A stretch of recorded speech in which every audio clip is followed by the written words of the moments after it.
आणि आता आपल्या चर्चेकडे वळणार आहोत। इराण आणि इस्रायलमध्ये 7 दिवसांपासून सुरू असलेल्या युद्धाने गंभीर स्वरूप धारण केलेले आहे। या संघर्षात आतापर्यंत इराणमधल्या 639 जणांचा मृत्यू झालाय, 12,398 जण जखमी झाले, तर इराणच्या हल्ल्यात इस्रायलच्या 24 जणांचा मृत्यू झालाय। दोन्ही राष्ट्रांकडून दोन्ही देशांची महत्त्वाची ठाणी लक्ष्य करण्यात येत आहे। यात संरक्षण मंत्रालय, परराष्ट्र मंत्रालय यांचा समावेश आहे, तर इस्रायलकडून इराणच्या अण्वस्त्र कार्यक्रमातल्या महत्त्वाच्या स्थानांना लक्ष्य करण्यात येते। इराणच्या आण्विक कार्यक्रमामुळे इस्रायलला धोका वाटतोय। इराण अण्वस्त्र विकसित करत असल्याचा संशय इस्रायलला असल्यामुळे हा तणाव वाढलाय आणि युद्ध भडकले। इराणच्या अण्वस्त्र कार्यक्रमाला अमेरिकेचा सुद्धा तीव्र विरोध आहे। इराणचे अण्वस्त्र गंभीर धोका ठरू शकतात असा ट्रम्प यांचा दावा आहे। इराण आणि इस्रायल यांच्यातलं युद्ध हे पॅलेस्टाईन, हिजबुल्ला, हमास यांना इराणचा पाठिंबा आणि इस्रायलचे लष्करी हल्ले यामुळे सुरू झालेला आहे असा सुद्धा एक सूर निघतोय।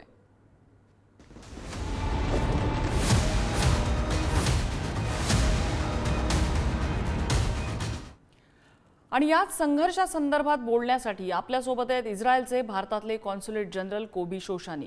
शोशानीजी, आपलं स्वागत आहे पुढारी न्यूजमध्ये।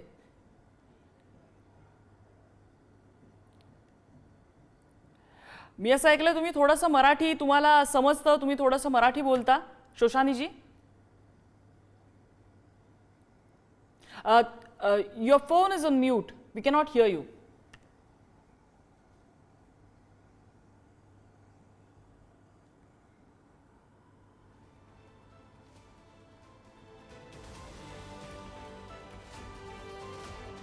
If I'm audible, Mr. Shoshani, your side is on mute. Can you unmute that?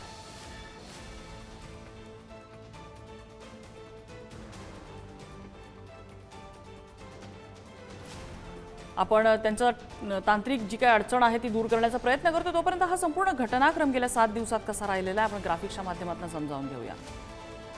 13 June 2025 La इस्रायलने operation rising lion सुरू केलं आणि इराणवरती 200 फायटर जेट्सनी हल्ला केला। 14 शास्त्रज्ञ, 20 पेक्षा जास्त लष्करी अधिकारी या हल्ल्यामध्ये मृत्युमुखी पडले आहेत। इराणकडून पलटवार करण्यात आला आणि ऑपरेशन 2 प्रॉमिस 3 सुरू करण्यात आलं। इस्रायलवर शेकडो मिसाइल्स डागण्यात आले। इस्रायलच्या संरक्षण मंत्रालयावर इराणनं हल्ला केलाय। इस्रायलचे 3 फायटर जेट्स पाडल्याचा सुद्धा इराणचा दावा आहे। इराण आणि अमेरिकेतली अणुचर्चा त्यानंतर रद्द झालेली आहे। ही अणुचर्चा होणार होती, 14 जून रोजी ती रद्द झाल्याचं जाहीर करण्यात आलं। 15 जूनला इराणच्या 3 तेल आणि गॅस ठिकाणांवरती इस्रायलने हल्ले केले। मुस्लिम देशांनी एकत्र यायचं आवाहन त्यानंतर इराणनं केलेलं आहे। इराणच्या संरक्षण मंत्रालयावर इस्रायलने हल्ला केला। इराणच्या हल्ल्यामध्ये हायफाच्या रिफायनरी सेंटरचं मोठं नुकसान झालेलं आहे। 15 जूनचा हा घटनाक्रम आहे। 16 जूनला इराणने इस्रायलवरती मोठा हल्ला केला, ज्यामध्ये 8 जणांचा मृत्यू झाला, 200 जण जखमी झालेले आहेत। इराणच्या परराष्ट्र मंत्रालयावर सुद्धा इस्रायलने हल्ला केला।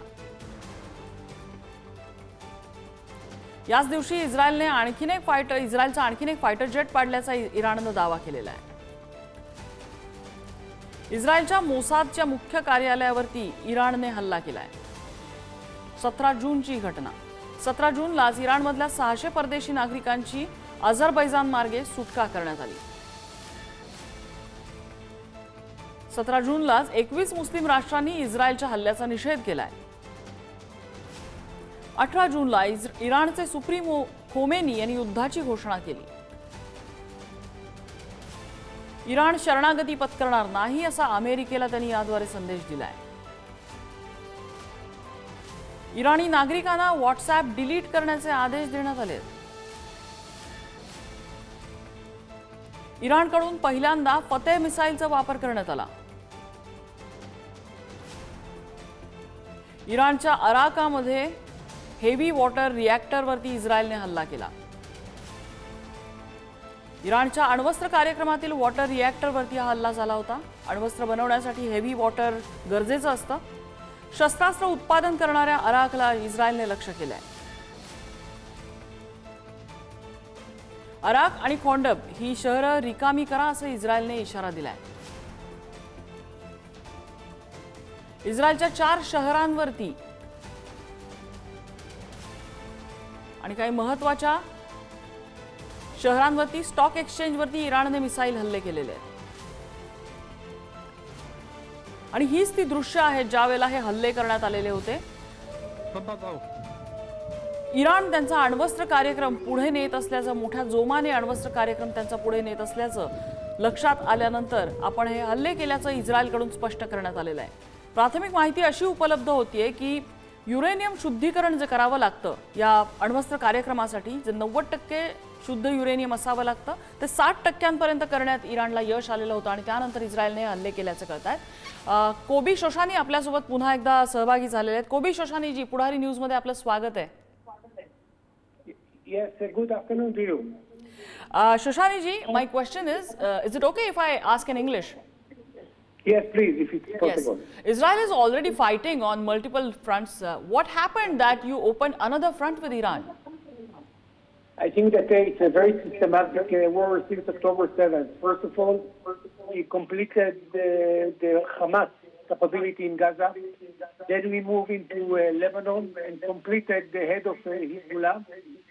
We moved to Yemen, and right now is the origin of the terror country in the world, Iran, and we are doing it in a very systematic way.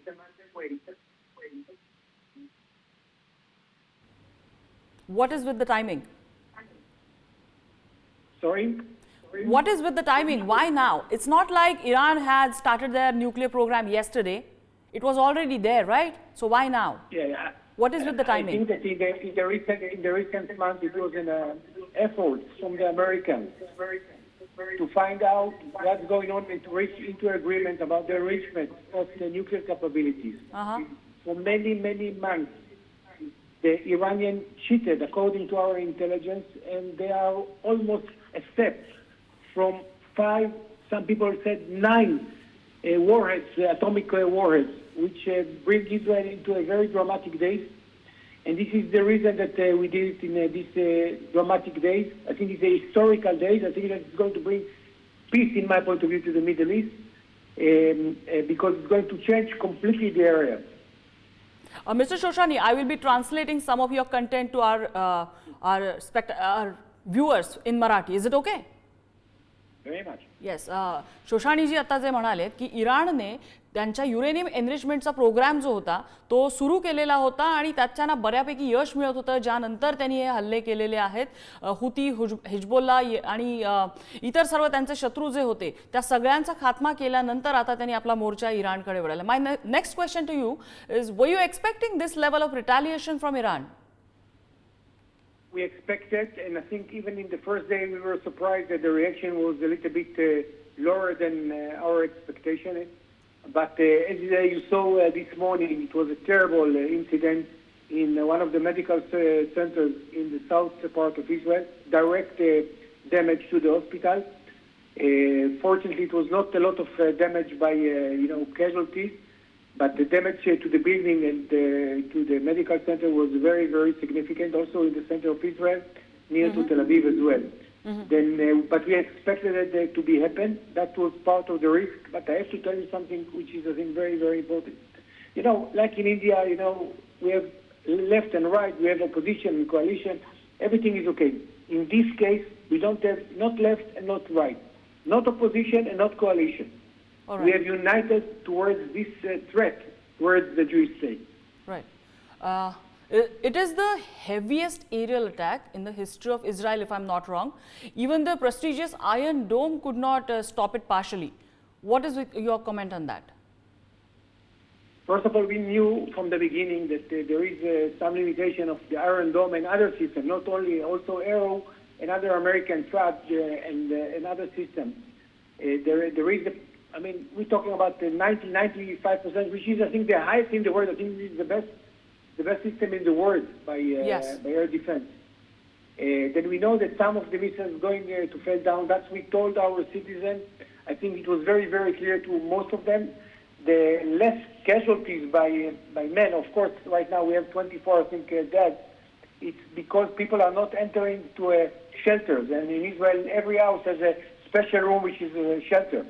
And that's the reason. But we knew about it. We know that the Iranians targeting civilian population. That was part of their aim. That's part of their terrorist ideology. Okay, so they did target your civilian facilities, but still the casualties on their end is more. There is a casualty from our side, definitely. Most of them, Israel work, we try to work normally. People go to work, people that are in the middle of the road. It's not always easy to go to shelters. But some of the people don't have enough time to go to the shelter, or they don't have the ability to go to the shelters. That's the reason. But the people who enter to a shelter or this special security room that every house in most of the houses in Israel has, I think that most of them are safe or injured in a very minor. All right. They use their ballistic missiles, including Fatah. I guess they used Fatah for the first time.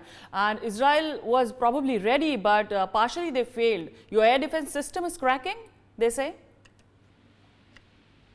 I don't think so. I think that it is a learning machine. The learning machine, which means that every time that we are practicing attacks toward Israel, we're developing and become more expert and expert. And I think that the idea, we are a small country, but, sometimes in between some of the missiles can sneak in between, especially if you're talking about a large number of missiles. And we are examining the place exactly where the missiles in an open area. We are not sending any rockets. We are saving, in this case, money, because it's a lot of money. But sometimes there is some fault, like we had this morning, that the missile was actually sneak roof of a medical center, a hospital. Okay. You say you attacked on their nuclear facilities. Do you claim you destroyed them completely? No. The answer is no. We are right now examining what is the result of the Syrian. There are several plants all over Iran. We know right now that in Fordow, nobody is touched yet. This is the plant, the nuclear plant, one of the biggest. It's under the mountain. Still, we are trying to find out the route and the best way to attack there. But definitely the rest, in Isfahan, in Qom, in Tehran, in other places, Natanz, which the enrichment is there. Okay. There is a severe damage there, and I think that we have to examine what is the result of the attack. Mm-hmm. So what I understand is the underground facilities are still intact. So are you planning to attack on that? And a report also says that you have asked America for the GBU. We didn't ask America for right now anything, but I think that they have the ability definitely to enter to the mountains, because this is part of this plant was built under the mountain. Uh-huh. Then they are examining what is the right reaction for this. But I have to tell you in a very open way.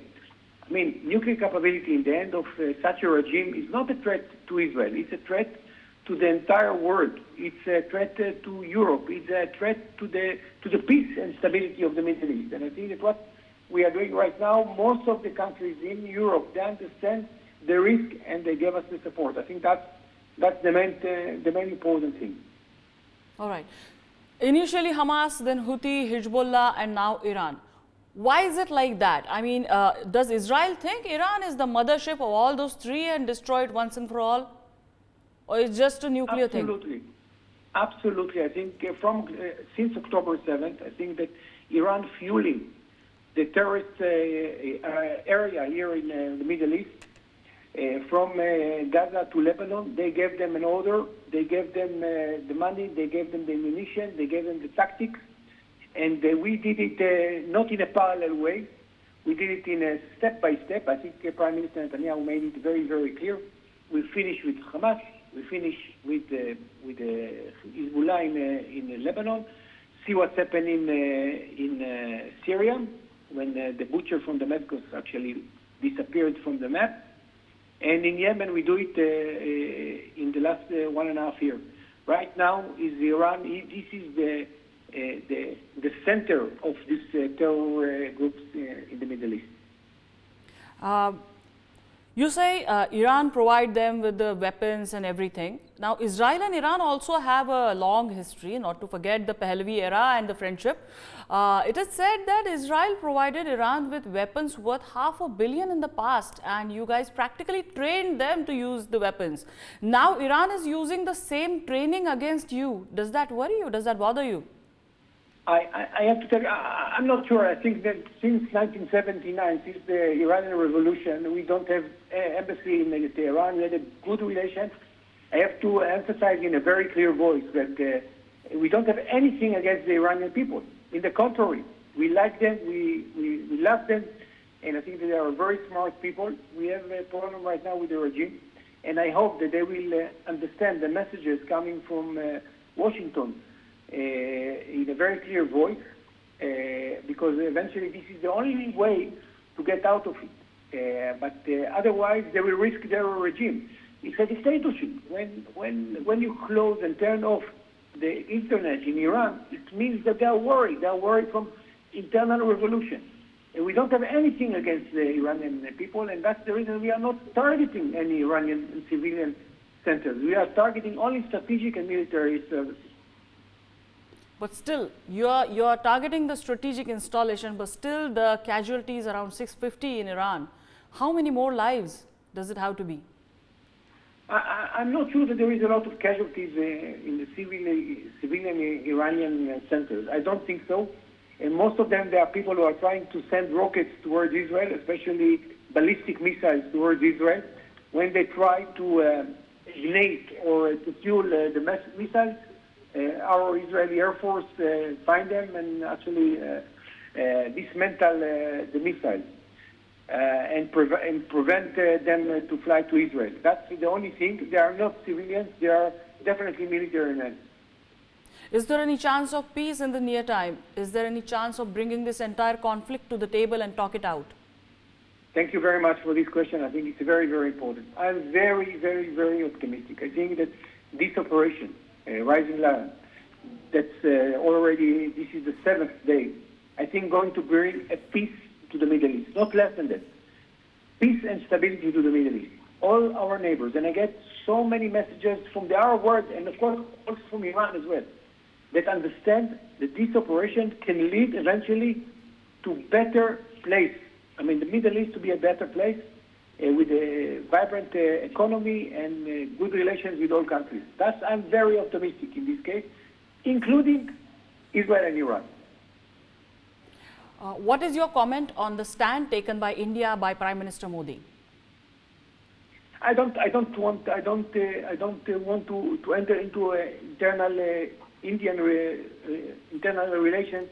Definitely, I think that what we saw, the support of India in the last 2 years and the good relations that we have between the two governments, it's extremely, extremely important for us. I get the support from the people, I get the support from the government, and I think that we love you and we stand side by side towards you in hard times, and that's the most important thing. We have a very good and open relation. Mr. Shoshani, thank you so much for sharing your thoughts with us.